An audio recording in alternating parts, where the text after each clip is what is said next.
আমি গোরক্ষক বাহিনীদের বলছি, আপনারা কাপুরুষ, আপনারা কাপুরুষের মতো কাজ করছেন। যদি হিম্মত থাকে এই অসহায় বাগাল গরুওয়ালাদের মারছেন কেন? যারা গরুর চামড়া নিয়ে জুতো বানিয়ে আপনার পায়ে পরিয়ে দিচ্ছে, দামি দামি জুতো আপনি গিয়ে কিনছেন, খাদিমসে গিয়ে, শ্রীলিদাসে গিয়ে আপনি যে চামড়ার জুতোগুলো কিনছেন, গরুর চামড়া, যে বেল্টটা পরছেন গরুর চামড়ার বেল্ট, এগুলো বন্ধ করুন। আপনার বাড়ির যে মা বোনেরা যে মানি ব্যাগ ইউজ করছেন, যে ভ্যানিটি ব্যাগগুলো ইউজ করছেন, সেগুলো তো আপনার গরুর চামড়া। অবিলম্বে এগুলো বন্ধ করুন। আপনার বাড়ি থেকে, আপনার পা থেকে জুতোগুলো খুলে ফেলে দেন।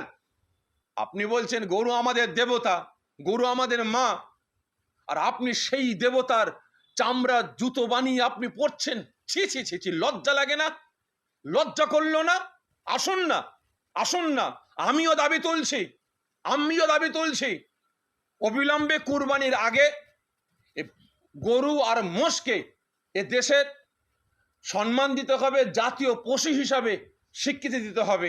আমাদের সঙ্গে আপনারা সাপোর্টে আসুন, আসুন, গোরক্ষক বাহিনীদের বলবো চলে আসুন আমাদের সাথে। আমি ডেপুটেশন দিতে যাব চুঁচুড়ায় জেলা শাসকের কাছে আগামী সোমবার নালে মঙ্গলবার। চলুন দেখব কত ধানে কত চাল। আপনারা আমার সাথে গিয়ে বলবেন ডিএম সাহেবকে আমি হিন্দু, আমি গোরক্ষক বাহিনী। আজকে পীরজাদারা যখন এসেছে, মুসলমান যখন এসেছে, আমরা গোরক্ষক বাহিনী এতে সাথ দিয়েছি। আমরাও বলছি গরু আর মোষকে এদেশের জাতীয় পশু হিসাবে স্বীকৃতি দেওয়া হোক।